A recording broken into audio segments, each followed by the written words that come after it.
general y la tuberculosis del sistema nervioso articular sigue siendo un problema para nosotros.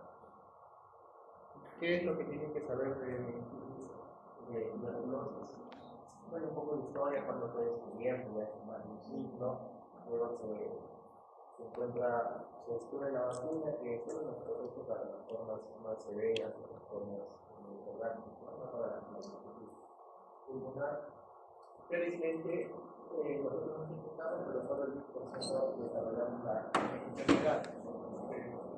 Basta con el hecho de ser peruano para saber que tenía tuberculosis en la infancia, o sea, no es como que contagiamos.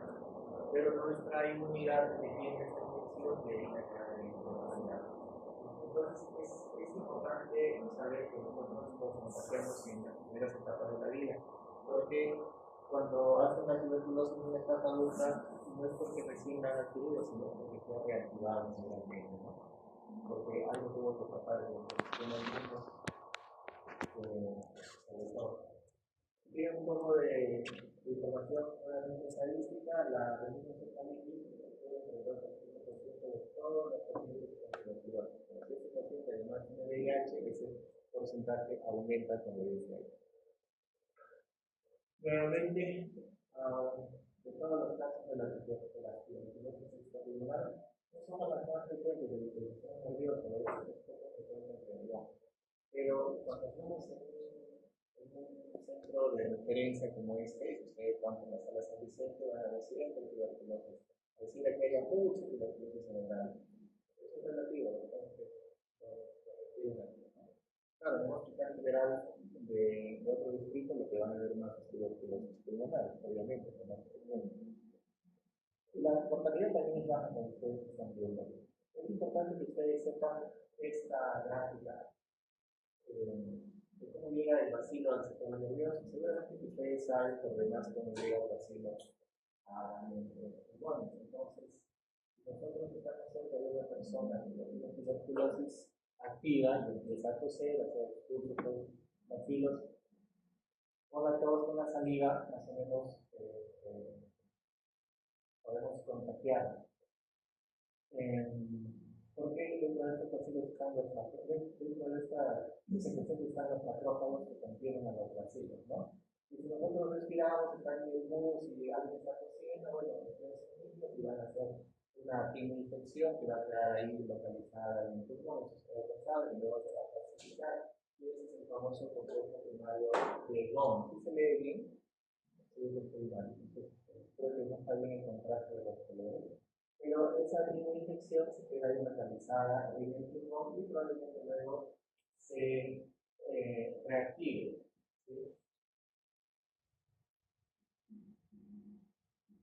Entonces, cuando yo me infecto, o sea, llega el bacilo a mis pulmones y nada más en mis pulmones, hay una pequeña hija leve bacteriana, o sea, el bacilo está por la sangre y se está paseando por todo nuestro organismo. Es probable que se siembre en otro órgano, es probable. Pero luego ya tengo esa tuberculosis de manera inactiva, ¿no? Entonces, ¿qué pasa después de algunos años o de algunas décadas? Porque me sobreexpongo o porque falla mi sistema inmune, entonces se va a reactivar esa tuberculosis pulmonar. Es lo que le decía, ¿no? Esto es poco frecuente, el 5 o 10% de los infectados activan la tuberculosis, me disculpan. Sí, esto va a reactivar. Cuando se reactiva esa tuberculosis en el pulmón, nuevamente se sueltan los vacilos al torrente sanguíneo, y ese torrente sanguíneo pasa por el cerebro y nuevamente se va a sembrar el bacilo en el cerebro. Entonces, ya sea en la bacteriemia breve, en la primera infección, o en la bacteriemia intensa que ocurre con la reactivación de la tuberculosis pulmonar, se siembran estos bacilos en las meninges sobre todo, y forman unos cuerpos que son microscópicos, a diferencia del complejo de Gom y también del complejo, lo que llaman los cuerpos de Rich. Entonces, estos cuerpos de Rich son bacilos tuberculosos dentro del macrófago que están ahí de manera presente, que llegaron en la primera infección o llegaron después en la reactivación y se sembraron en tu cerebro, pero probablemente no te den enfermedad, mayormente no te va a dar enfermedad porque aquí ves un sistema inmune fuerte, bien. ¿Sí? Pero esa es la explicación reactivación. Entonces, cuando tenemos una tuberculosis cerebral es porque ese foquito se reactivó, algo pasó y se liberaron los pacientes. Entonces, cuando tú tienes tuberculosis o un paciente con tuberculosis cerebral, es porque recién llegó el vacío. Ya estuvo ahí y se descartó. Tienen que verlo así. Entonces, ese ciclo, tenganlo presente. El foco de Rich fue descubierto en estudios de patología en conejos, y ahí se ve como estos cuerpos microscópicos, sobre todo en la tía madre, que es donde se almacenan, ¿no? Entonces, si estos focos de Rich se reactivan por alguna razón, se puede dar bien una meningitis, ustedes ya saben que es una encefalitis, ya discutimos la otra vez, o te da una lesión ocupativa como un tuberculoma, que a veces se puede confundir con un tumor, o de repente hay una clasificación del centro del tuberculoma y lo que te da ya no es un tuberculoma, sino un absceso cerebral. Sí es posible que haya abscesos cerebrales o tuberculosis, no todo absceso cerebral es por médico. Y en otros casos también tuberculosis intestinal. Estamos de acuerdo hasta ahí, ya saben cómo llega y ya saben qué formas clínicas se puede dar la tuberculosis. Entonces, esto es la explicación del gráfico de antes. Miren, lo último, factores de reactivación, ese foco de Rich, ¿por qué se podría reactivar un traumatismo craneoencefálico, el envejecimiento, el consumo de drogas, las condiciones que afectan tu inmunidad, ¿no? Neoplasia, infección viral, VIH, alcoholismo, desinfección, todo eso, hace que se reactive. Focos de Rich, no se olviden. Entonces, el resumen de la patología, cuando se rompen estos focos de Rich, se liberan estos bacilos en los espacios subaracnoideos, se forma un oxidado y de allí pueden comprometer a la masa encefálica y en particular a las arterias. Lo que yo quisiera que se grabe en este gráfico es que a este bacilo, con todas las células inflamatorias, le gusta infectar alrededor de una arteria cerebral. Entonces, si se infectan alrededor de la misma arteria, ¿cómo se llama ese fenómeno que ocurre en la arteria? ¿Cómo se inflama? Vasculitis. Entonces, existe vasculitis infecciosa. Ustedes han llevado a rétano y han llevado todavía, ¿no? Bueno, ahí es donde hablan de muchas causas de vasculitis autoinmunes, de vasos pequeños, de grandes, que grandes, pero la vasculitis también puede ser de etiología infecciosa, sobre todo por tuberculosis también puede ser. ¿Y qué pasa con ese territorio cerebral irrigado por ese vaso sanguíneo? Si tenemos una vasculitis, ¿qué va a pasar con ese territorio? No va a llegar sangre, entonces se va a destruir. Entonces puede tener pequeños infartos, consecuencia de la vasculitis, consecuencia de la infección por la tuberculosis. ¿Estamos de acuerdo? ¿Se va entendiendo o no? Bien, entonces hay diferentes formas de manifestarse fisiopatológicamente y también las imágenes, ¿no? Una de ellas, de las más frecuentes, diría yo, es el granuloma, la masa, el bulto, la pelota, el tumor, como quieran decir, ¿no? La tumoración. Poco frecuente, y tiene un 1% de todas las tuberculosis, y esto ocurre por la multiplicación del bacilo dentro del nitrógeno que ha emitido ese bacilo y toda la liberación de marcadores de inflamación. Eso ustedes también lo conocen, es como una constante en las diferentes infecciones. Se puede ver así en la patología cuando se hacía antes de bronquios, y que puede ser tan grande como 8 centímetros. Pero ahora más en las imágenes es donde hemos aprendido a reconocerlos en una resonancia corporal con bastante edema, como pueden ver en la segunda imagen, que es una resonancia en FLAIR. Me sirve más para ver la sustancia blanca. Pero la imagen de allá, el FLAIR, me sirve más para ver qué tanto edema tiene, no me sirve tanto para ver el tamaño de la lesión. Si ustedes quieren ver el tamaño de la lesión, pidan una resonancia en términos con contraste, y ahí te va a delimitar cuánto es la lesión y cuánto se le debe. ¿Estamos de acuerdo? Y muchas veces el cuadro clínico ocurre por el edema, no tanto por la lesión. Sí, está en una zona electrónica.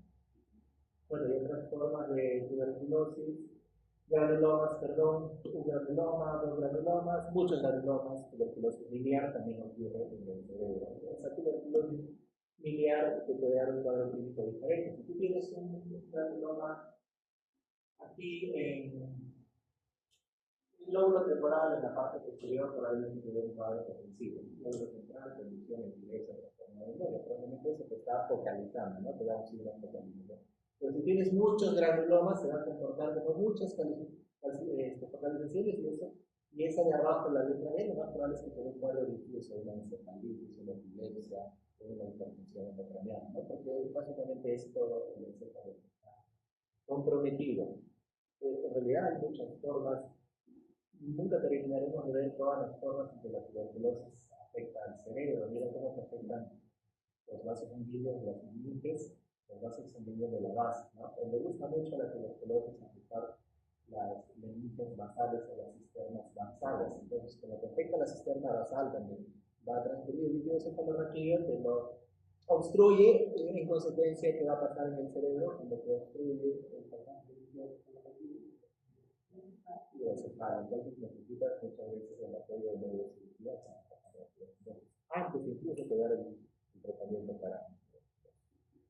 Eso es lo que les decía, vasculitis por tuberculosis, los vasos se dividen bien delgaditos en la angioresonancia. Y en consecuencia las vasculitis se dan infartos y diferenciales. ¿Cómo distingues un infarto por vasculitis a un infarto típico de diabético, de hipertenso, de aterosclerosis? Porque las vasculitis son bilaterales. Entonces, cuando tú ves los infartos así muy simétricos, no creo que sea un émbolo, una fibrilación, una aterosclerosis, no es que sea infección, ¿no? Porque es bilateral. Esa sería la clave. También hay abscesos tuberculosos, que se ven en la resonancia más bien sobre una hipertensión central. Estos abscesos tienen como gemas, o sea, un absceso grande y un absceso chiquito que quieren hacer algo muy particular y algo que les puede ayudar a diferenciar del absceso piórgeno clásico, absceso piórgeno que probablemente ustedes han seguido la clase y alguna vez van a ver a un paciente absceso piórgeno. No, este es un absceso tuberculoso. ¿Por qué es necesario que yo distinga un absceso de los tratamientos del mismo? ¿No? Yo le voy a dar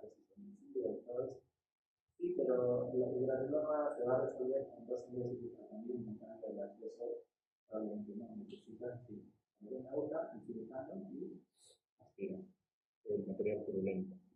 O sea, intervención quirúrgica, si no se resuelve el absceso. Que puede ser multilocular. Esa sería una característica de la absceso tuberculoso.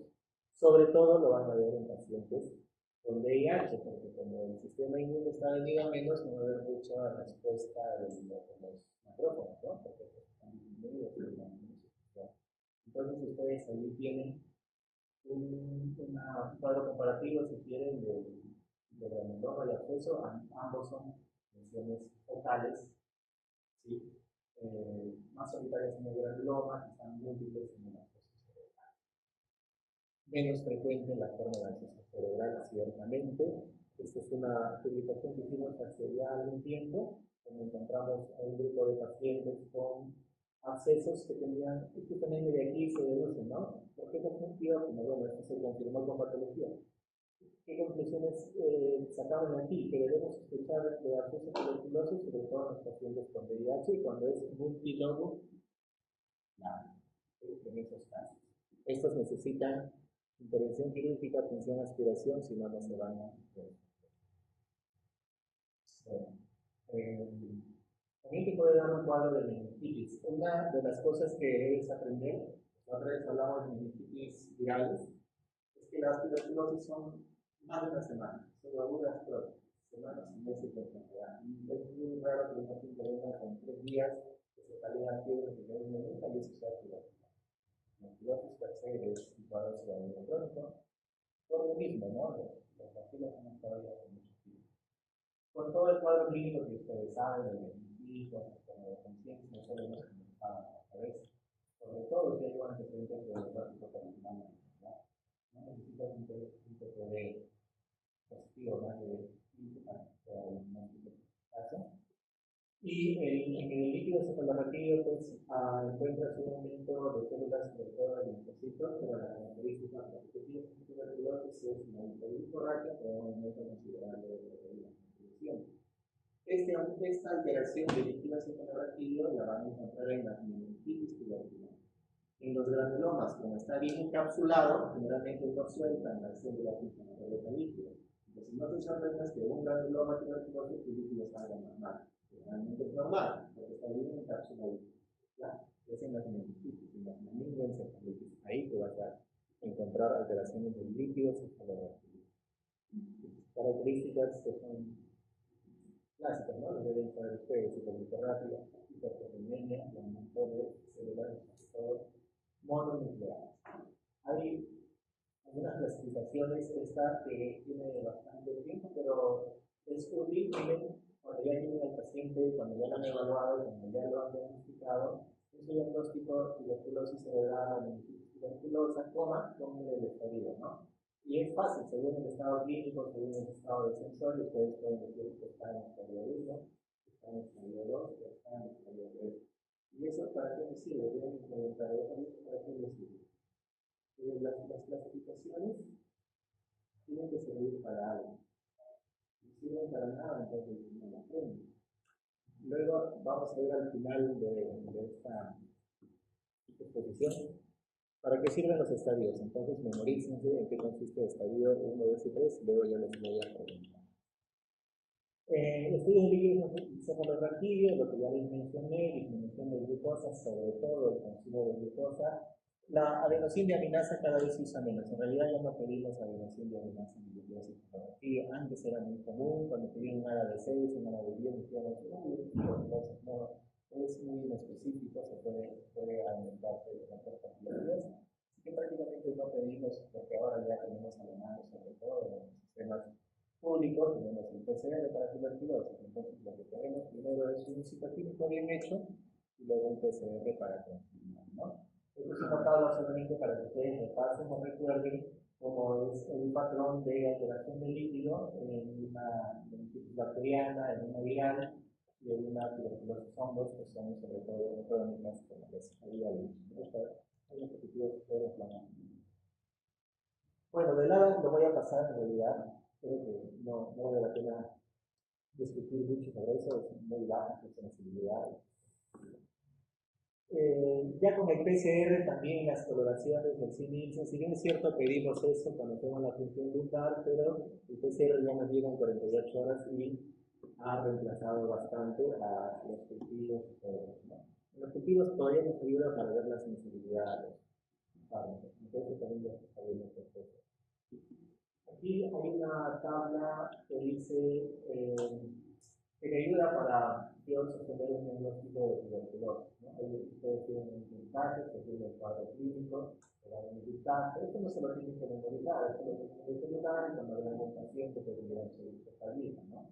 Según las características del líquido, según las imágenes, ustedes le van dando un puntaje, y si este es mayor o igual a 2, pues dicen, sí, probablemente estoy frente a un cuadro de tuberculosis, porque ustedes deben dar también mejorar.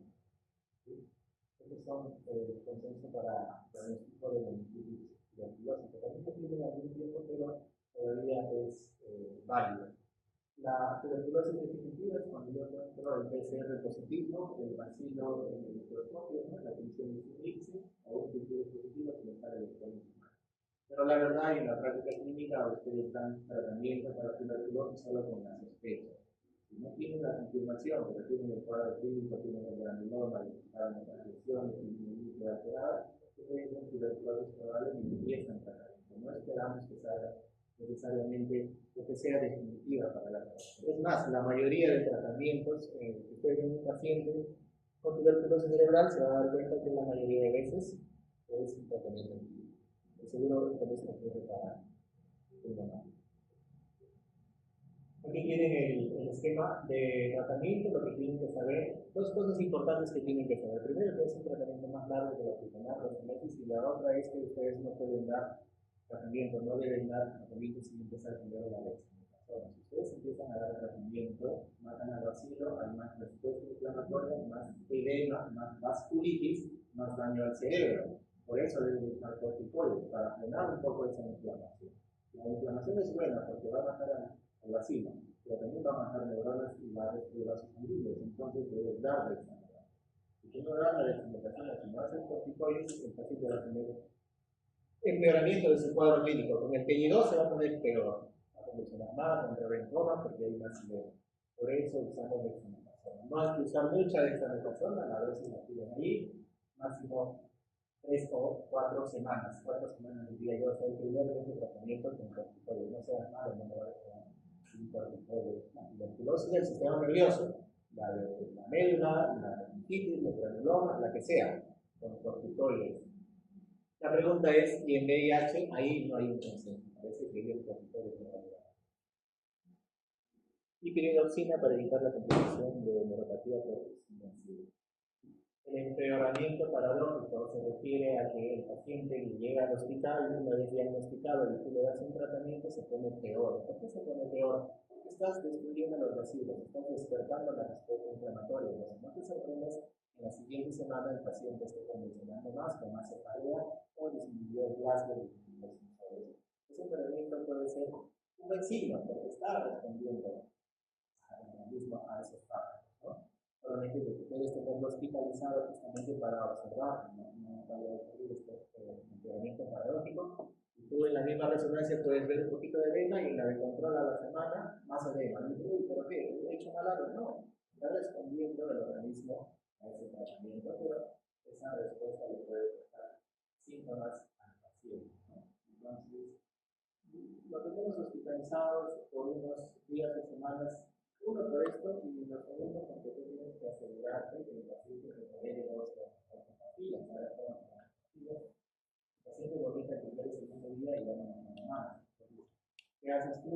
Lo fraccionas. 3, 3, 4. Tienes que asegurarte, como en toda enfermedad, de una buena adherencia al tratamiento. Una vez que ya pasaron 2 semanas, ya lo toleró, no empeoró, ya le da de alta, porque no vas a tenerlo 12 meses, ¿no? Hospitalizado. Muy bien, forma de nuevamente vasculitis por tuberculosis, meningitis, esto es para explicar un empeoramiento paradójico. Mira cómo después solamente de una meningitis basal, luego empieza a ser granuloma, que empieza a ser arriba hidrocefalia porque hay mayor inflamación, ¿no? Y abajo infarto. Luego del tratamiento, tienen un paciente con un granuloma en fosa posterior y después sigue el tratamiento y parece que va mejorando y sigue dando un tratamiento y el doctor me decía equivocado, mira, tenía 1 y ahora tiene 5 6 y queda viendo para el un poco de corticoides. Entonces, un granulomita confirmado con PCR todo y después tiene tratamiento 2 semanas, hace edema, hemianopsia si quieren, homónima derecha, ¿no? Que no lo tenía. Empeoramiento para las cosas puede. Necesitamos a veces del apoyo del neurocirujano, ya les he dicho cuándo. Esto les preguntamos generalmente como caso clínico, ¿no? Nuevamente, vasculitis basales y hidrocefalia, perdón. ¿Fantástico? Ahí está. ¿Se acuerdan de los estadios? ¿Para qué te sirven esos estadios? ¿Quién me dice? No saben.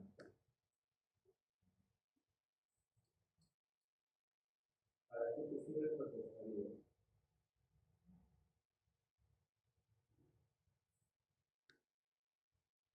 Cambiar la redundancia para bueno, es muy probable, una teoría, que está ganando ese tipo de. Si te vienes a ayudar a generar cada forma, el cuerpo, puede probar la mentalidad que va a estar pensando, es muy difícil, no es imposible, es muy difícil que se quiere caer todo lo posible, pero tú sabes que una mentalidad puede ser sobrevive incluso y mayor grado de secuela, ¿no? Debido a los infartos quedan las secuelas, es decir, ¿no? Los estadios te sirven para ser quizá más agresivo en el tratamiento y dar un pronóstico. Muy bien, la clase era solo tuberculosis, ¿cierto? Bueno, de sífilis o de neurosífilis. ¿Es un tratamiento? Sí. La sífilis es una enfermedad tan antigua y tan fácil de tratar, pero tan frecuente a la vez. Y te puede dar cuadros clínicos agudos y crónicos, o sea, hasta te puede dar cuadros de sistema nervioso central periférico, incluso neuropatía. Entonces, están todas las piezas, como el VIH. ¿Eso qué quiere decir? Cuando te tengas un cuadro clínico neurológico, que te van a trabajar, así como te van a traer de siempre tiran VIH, te tiran el porque puede ser asintomático incluso. Llega un paciente de 40 años con un infarto cerebral, una situación de diabético, que tiene un infarto, ¿no? Confirmado por tomografías con mi pareja, viene así, y tú vas recibiendo, no van a pedir su glucosa, su colesterol, le voy a dar aspirina, pero no te encontrás con la etiología, y tú no quieres pelear con la etiología. Puede un infarto, la neurofílisis que puede ocurrir en en todas las etapas desde que te contagias con la sífilis, después de décadas, en todas las etapas de la infección por sífilis, te puede dar neurofílisis.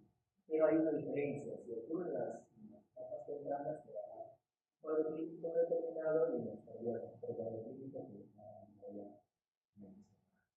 También se alteran el líquido cefalorraquídeo, sobre todo en las sífilis por sífilis.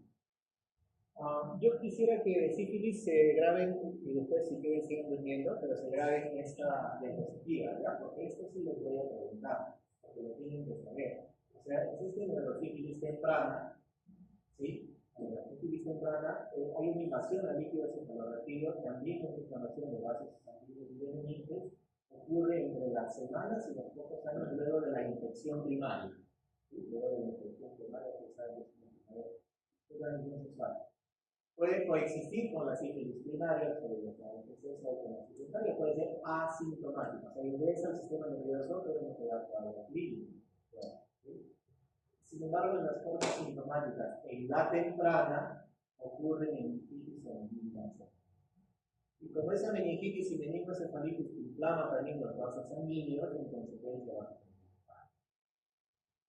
Muy probable que en un paciente joven un cuadro cerebrovascular o una meningitis óptica o un poco de nervios craneales sea un debut de neurosífilis, pero no lo vas a saber si no le pides un RPO en sangre. Entonces, positivo, entonces le vas a hacer funcionar y también le vas a pedir el DRL en líquido, pero en cuantitativo, ¿sí? El número de diluciones, porque eso luego te va a dar la respuesta también.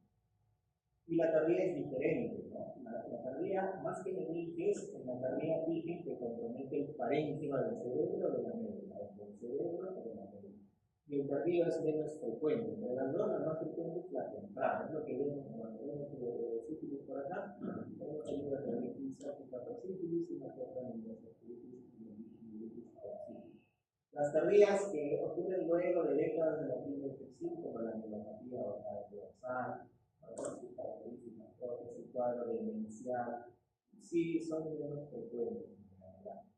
Son menos frecuentes ahora porque el RPR está así como una prueba de aterrizaje, entonces cuando ustedes se matriculan cada año está haciendo el RPR, ¿no? ¿Cierto? No tienen examen médico cada año que tienen que ir. Ahí le hacen pues, no ni saben lo que le hacen ustedes. Le hacen, si les hacen a ustedes RPR, lo que no se han enterado. Asintomáticos, pueden ser asintomáticos, sí, y pero que sale positivo inmediatamente es una alarma y ya que se va a poner la insulina, entonces difícilmente puede evolucionar a cuadros crónicos porque se hace tan seguido en estantes, en estudiantes, en relaciones vulnerables que se puede ver. Entonces no vemos mucho. Pero ustedes abordan a un paciente con mielopatía dentro de tu plan de trabajo, tiene que estar bien. Ustedes están evaluando un paciente con síndrome demencial, sobre todo rápidamente progresivo, que ya saben ustedes, dentro de tu plan de trabajo debe estar bien. Pero claro, solo tienes que tratar de meter en la hoja de análisis de tareas también. Pues siempre tienes que saber si vas a tener sorpresas. ¿Ya? Eso es lo que yo quisiera que fijen en sí. Y si ustedes lo saben detectar, el tratamiento en realidad es contra sencillo, claro. Si vienen por millones, eso necesitan. gran información. Bueno, este es un repaso de toda la historia natural, si quieren, de la sífilis, ¿no? Después de que tú te infectas, contacto sexual, sobre todo de alto riesgo, hasta 90 días para que hagas el chancro, ¿sí? De tu sífilis primaria, y luego hay una fase latente que se puede resolver, que no te das cuenta, y luego viene la sífilis secundaria. En cualquiera de esas dos hay neuroinvasión de la agente infeccioso. Y esa neuroinvasión te da el hernia neurosífilis, que ya les expliqué. Más es asintomático, pues por suerte solo el 5% es asintomático. Para ustedes. Luego ya de la forma secundaria ya vienen las latentes, que también las que ustedes lo han hecho, ¿no? Eso solamente es un repaso, después de un año o décadas, ya tienen las formas de sífilis terciarias con su neurosífilis tardía, neuropatía, demencia, más van a ver la bacteria. ¿Está claro? ¿Entendió bien algo? Sí. Esto ya está de más, ya lo dije. Entonces, ¿cuándo tienes que hacer una función lumbar? O sea, si tú a un paciente que viene, vamos a suponer, ¿no? Llega al consultorio por otra cosa, diarrea, o le haces un screen para trabajar, todo el examen médico, no, una fiebre como ahorita, ¿no? Y salió positivo. Y ahora, ¿qué fue? ¿Es una latente, tardía, temprana? ¿Qué es todo? Entonces, tu pregunta es, ¿y será esto una neurosífilis? ¿Le debo hacer función lumbar? Si solo sí, tiene síntomas o signos de dolor.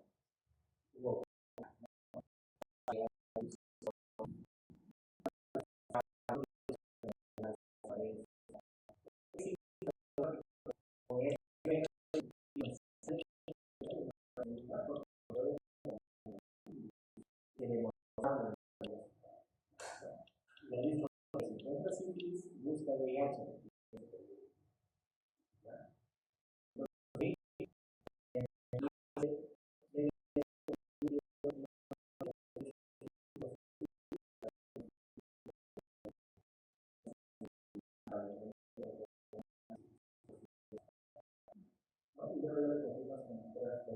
Las pruebas terapéuticas son sensibles, pero no son específicas. Y en las neurosífilis tardías, los test más frecuentes, pero de ellos tenemos una tasa de falsos negativos. Muy bien, entonces un algoritmo más que todo de tratamiento, sí, prueba termodinámica reactiva, ¿sí? Reactiva, o sea, prueba positiva de sangre, si tiene cuadro clínico neurológico, tienes que hacer función lumbar, ¿están siguiendo? A la izquierda, ¿no? Función lumbar. Y si tú le muestras el primer nivel de positivo líquido, entonces tienes que dar tratamiento siempre que sea una prueba reactiva, prueba positiva. Bueno, ya, esto cuando recibimos a los pacientes aquí en emergencia y le hacemos función lumbar para ver una meningitis, ya le pedimos ¿no? Porque es un cuadro clínico. En específico se puede dar las quieras, finalmente. Bueno, ahí tienen ustedes el tratamiento, las guías, la penicilina cristalina, la penicilina G, 3 o 4 millones cada 4, son millones de penicilinas, ¿verdad? Esto yo diría que es el esquema más común, el de arriba, ¿no? Unos 4 millones cada 4 horas por unas 2 semanas. ¿Sí? El consenso para los la gente con neuroartífices se debe internar para recibir ese tratamiento, ¿no? Más los respectivos sintomáticos. Muy bien. Para el tratamiento tratar la neurosífilis asintomática, ¿verdad? Y la asintomática sí es la que no tiene síntomas, solamente encontraste posibilidades de sangre. Entonces le doy tratamiento o no. Bueno, si tiene VIH, también. Y si tiene una prueba terapéutica que se consigue en líquidos de la bacteria o alteración del líquido de sintofísico también de la tratamiento va a ser un seguimiento serológico a los 6 meses y a los 2 meses. Bien, ¿alguna duda? Creo que eso es todo entonces. ¿Quedó claro tuberculosis y sífilis? ¿Antes de un paciente tienen alguna duda? El sífilis yo les voy a preguntar sobre el caso clínico y que reconozcan que tendrán una otra duda. La tuberculosis